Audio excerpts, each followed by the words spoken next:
Sound of a ticking clock, then suddenly a loud, distorted thump asterisk. You know, we think of history as these grand battles, these kings and queens making big pronouncements.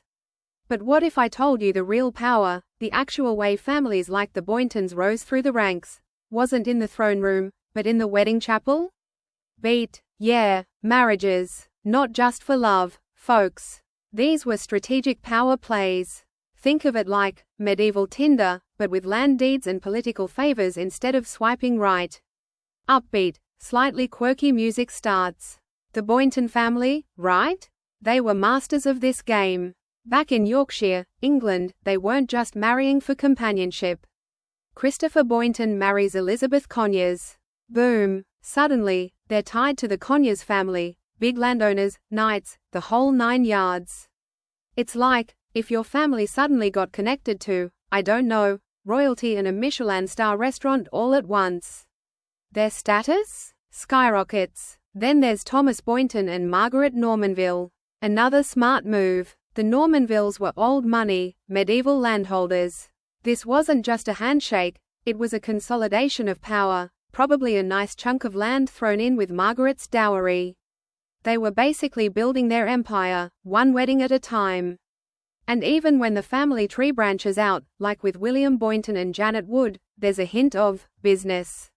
Maybe not as flashy as knights, but probably paving the way for future ventures. Music becomes a little more dramatic. But here's where it gets really wild. These aren't just English stories. The real game changer? Transatlantic migration. William Poynton's sons, William and John, pack their bags and head to, wait for it, Raleigh, Massachusetts in 1638. Pause for effect. Seriously, they went from the old world gentry to building something from scratch in the new world. And how did they solidify their place there?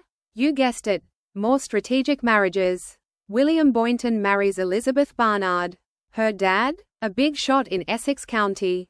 This wasn't just a local wedding, it was about navigating colonial property laws, establishing their place in this brand new society.